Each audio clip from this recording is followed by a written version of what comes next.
Autour de midi. Avec Nada Dagdoug, bienvenue au Studio 1. Bonjour Khater. Nous allons parler aujourd'hui d'une bande dessinée que vous avez écrite et également dessinée, un ouvrage qui vient de paraître chez Livox, et nous allons essayer d'en aborder tous les aspects didactiques, artistiques, écologiques également, mais c'est une idée qui vous trottait dans la tête depuis quelques années déjà.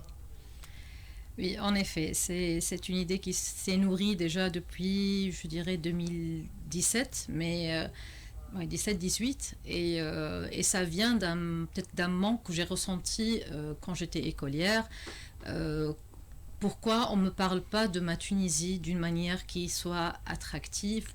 C'était ça en fait, c'était ça ce manque que je ressentais après, quand je suis devenue adulte, c'est-à-dire je me suis dit, j'ai pas été marquée par des livres qui parlaient peut-être... ayant des images intéressantes et qui m'embarquent dans quelque chose. Et ce personnage de Yeza est un personnage qui cherche justement cela. Oui, le personnage, en effet, c'est une jeune femme de 18 ans.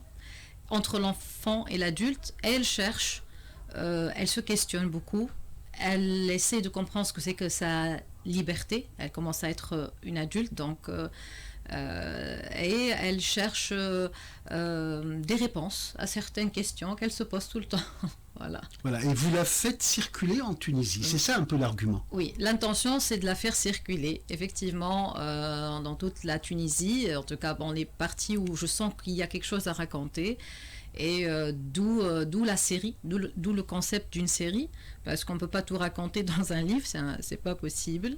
Et c'est juste que ce voyage va la faire grandir, en fait. C'est ce qu'on appelle des œuvres qui font appel au fait de grandir par l'esprit, par le corps, par la conscience. Voilà. Donc, Très bien. Et grandir aussi en termes de conscience écologique. Oui. Surtout ça. Donc la conscience écologique, c'est quelque chose qui se construit finalement moi-même. Je passe par cette expérience. Donc quand je commençais à écrire ce tome 1, j'ai moi-même changé. J'ai changé mes habitudes, je me questionne beaucoup plus sur l'avenir, sur les enfants, qu'est-ce qu'on va leur laisser comme héritage, sur la pollution qu'on voit tous les jours, sur les résolutions, sur les activistes qui sont déjà impliqués. Moi, je reste quand même une citoyenne, c'est-à-dire qui n'est pas encore une activiste, mais je me suis dit j'ai l'art, le dessin et la parole, qu'est-ce que je peux en faire? Et la conscience, elle commence déjà quand on change de comportement, déjà dans notre quotidien, puis l'œuvre, elle va transmettre ça à travers ce personnage. Voilà, pour qu'il soit intelligible, pour que le cœur, s'émerveille par ce personnage et commence à suivre la conscience de ce personnage finalement. Où nous mène cette première aventure de Yeza? Donc la première aventure, elle nous mène vers la région de Bizerte. Et plus précisément, elle va faire un petit saut à Rar al-Malha, à Ras al-Jbal, utique un peu au début, et elle va découvrir un personnage spirituel à Sidi Ali Maki. Et parce que la bande dessinée parle de cette conscience aussi spirituelle. C'est plusieurs consciences à la fois que à chaque fois je montre chez le personnage. Très bien, donc vous avez écrit et illustré ce premier tome, cette première de la série, et puis vous la proposez également, on le ressent, comme matériel didactique quelque part. Ça apprend quelque chose à ceux qui lisent. Il y a effectivement une intention que ça soit didactique, que ça rentre dans des circuits scolaires et parascolaires, et il y a une pédagogue en moi. C'est-à-dire parce que moi j'enseigne aussi, j'enseigne les grands et les petits, on va dire ça. Dans le parascolaire, j'ai fait des ateliers, les ateliers griffe-graphe avec des enfants de 9 à 15 ans, à 16 ans. Et j'enseigne à l'université, donc les jeunes qui ont 20 et plus. Donc il y a une pédagogue en moi, je veux expliquer les choses. Je me les explique à moi et après je les réexplique à travers la bande dessinée et le mot, le verbe. Donc, Tout à fait. Et c'est ce qu'on ressent justement avec ce premier ouvrage. En même temps, il y a la Tunisie qui sert de toile de fond et qui va être la même toile de fond, je suppose, pour les prochains ouvrages. Effectivement, donc le voyage, il il est ici finalement, il est sur territoire qui est riche et qu'on finit pas encore de découvrir. On croit qu'on connaît notre pays, mais on ne connaît pas. On ne connaît pas, donc à chaque fois, chaque gouvernorat, chaque histoire propre à un gouvernorat, une région, nous ramène à des identités multiples en nous et c'est connecté au monde. Après, on va retrouver d'autres pays, puisque tout le monde non, mais en tout cas, plein de civilisations sont passées et on va partir de la Tunisie pour aller vers un peu plus, toucher à d'autres peut-être cultures et ça va être, En élargissant. En élargissant.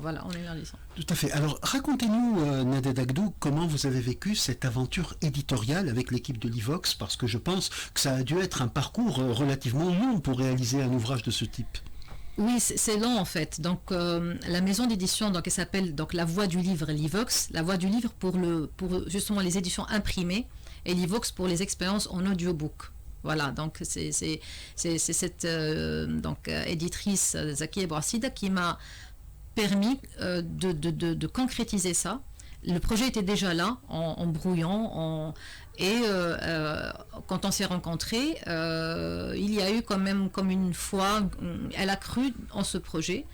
Et l'aventure, je dirais qu'elle a mis 3 années, 2 ans, 3 ans, 2 ans et demi, 2 années et demie. Et pour l'intention, elle a déjà précédé depuis 2019. Donc, pour dire, c'est 5 années entre procrastiner, entre dire je vais le faire, entre trouver l'éditeur, les moyens donc financiers finalement, ça a pris ça. Pour ce tome 1, ça a pris tout ça. Et vous êtes satisfaite aujourd'hui? Très satisfaite. Et puis en même temps, ce tome 1 n'est pas passé inaperçu parce que vous l'accompagnez de plusieurs interventions artistiques. Alors expliquez-nous justement cette démarche qui est inédite. En effet, moi je me considère quand même assez pluridisciplinaire. Donc j'aime écouter la musique, je n'en produis pas. J'ai fait du théâtre. J'ai essayé dans ce tome-là de réunir tout ce que je savais, tout ce que j'aimais.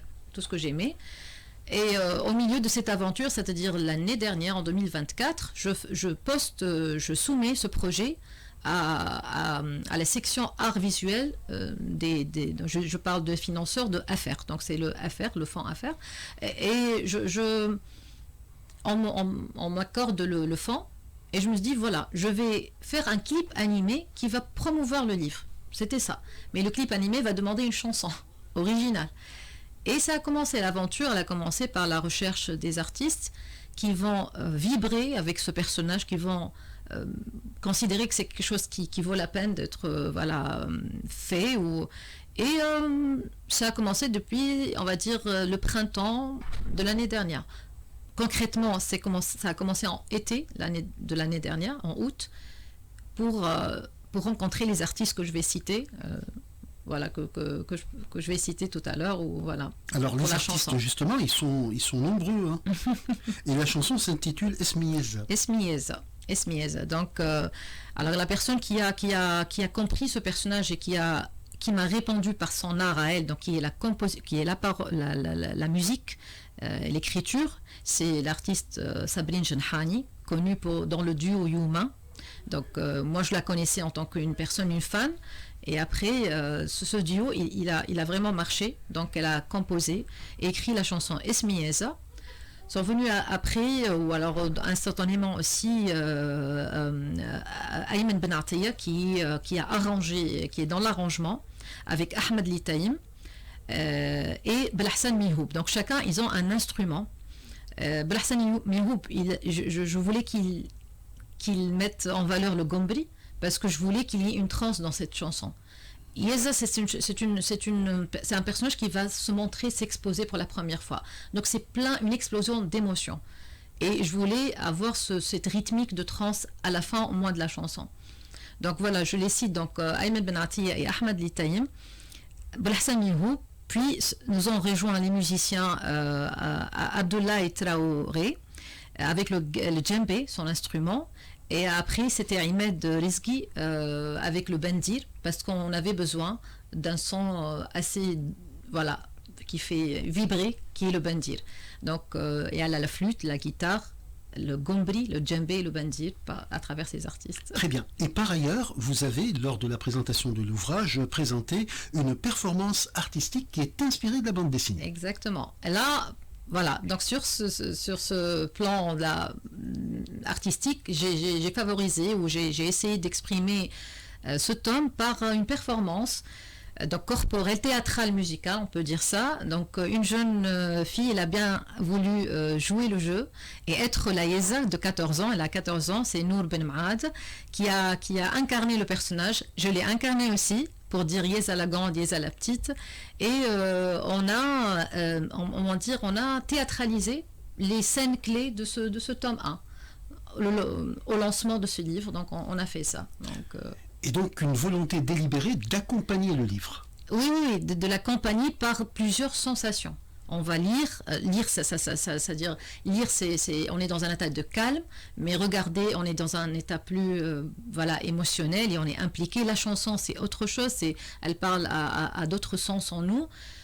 C'est ça, c'est l'explosion de toutes ces choses, toutes ces émotions qu'on peut ressentir par différentes formes d'art. Voilà. Et sans anticiper, est-ce qu'il y aura des rencontres avec le public scolaire, justement, avec ce bouquet sonore, musical, littéraire? Oui, bien sûr, on l'espère. C'est-à-dire là, on est en début d'été, mais à la rentrée, il y aura du travail. C'est-à-dire que je pense qu'on va aller vers les écoles.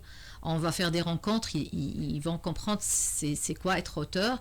Et peut-être il y aura la performance si jamais toute l'équipe est là, c'est-à-dire la jeune fille Nour, elle est disponible parce que aussi elle est collégienne, donc il faut qu'elle soit disponible pour reproduire ce qu'on a fait et surtout parler de la conscience écologique, de dire stop à certaines choses, de commencer par le comportement.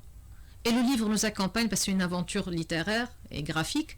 Mais à la fin, j'espère quand on ferme le livre, on se dit j'aimerais vraiment pas refaire ce que je fais tous les jours ou faire attention au sachet ou à la pollution. Enfin voilà les thèmes qui existent dans le livre maintenant. Tout à fait. Donc contribuer à une prise de conscience écologique. Contribuer à une prise de conscience dès le jeune âge, dès 7 ans. Même les enfants, ils sont investis de ce sujet. Et quand tu leur parles de ça, ils le ressentent vraiment. Ils disent des choses que je connais même pas, c'est-à-dire il y a des enfants qui ont déjà lu des choses, qui sont déjà avertis, il y en a qui ne parlent pas de ça. Je rencontre beaucoup d'enfants qui m'impressionnent, je leur pose la question, mais vous connaissez ça d'où? Ils me disent des fois des parents, des fois l'école, ça dépend quelle école. Et est-ce que vous dialoguez parfois à ce propos avec vos étudiants? Mes étudiants des beaux-arts, des arts et métiers? Oui, je pense que concrètement, je leur montre qui je suis, c'est-à-dire qui je suis quand je ne suis pas votre professeur, c'est-à-dire qu'est-ce que je fais en parallèle, et je leur montre que tout se récupère par rapport à l'écriture scénaristique. Tout ce qui me vient, je peux le mettre dans un scénario. Je m'exprime à travers cet outil qui est la bande dessinée, et j'essaye de leur montrer ce que c'est que l'art séquentiel. Surtout, on fait ensemble de la stop motion, de la vidéo. Mais c'est toujours l'art de raconter des choses visuellement. Justement, alors le côté visuel, il est assez important. Et puis il y a aussi le travail de Zied Ouerda. Oui, je n'ai pas encore Zied. Voilà, Zied Ouerda. Alors Zied Ouerda, c'est celui qui actuellement en train d'achever, de terminer le clip animé 2D. Donc ce qu'on appelle l'image frame by frame, image par image. C'est vrai que ça prend du temps.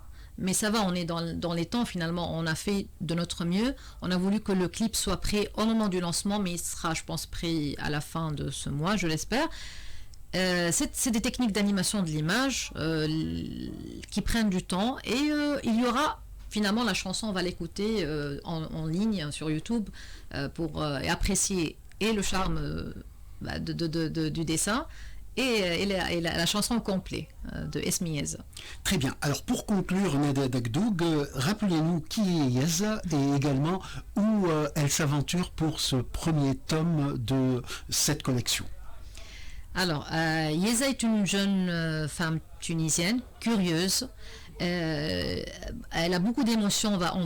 On va dire qu'elle est sensible ou émotive ou hyper-émotive, mais ça va l'aider à transcender tout ça pour aller chercher des réponses en elle et à travers ses aventures. Donc la première aventure, elle se passe dans la région de Bizerte avec des zones comme des zones oui, comme Utik, Ghar el Melh, les plages de Rafraf, Sidi Ali Maki où il y aura une rencontre exceptionnelle avec un personnage et surtout dans ce premier tome, elle rencontre son compagnon fidèle qui s'appelle Afour, une perruche qui parle un langage spécial qu'il va falloir découvrir dans la BD et ce personnage oiseau perruche est un symbole de beaucoup de choses.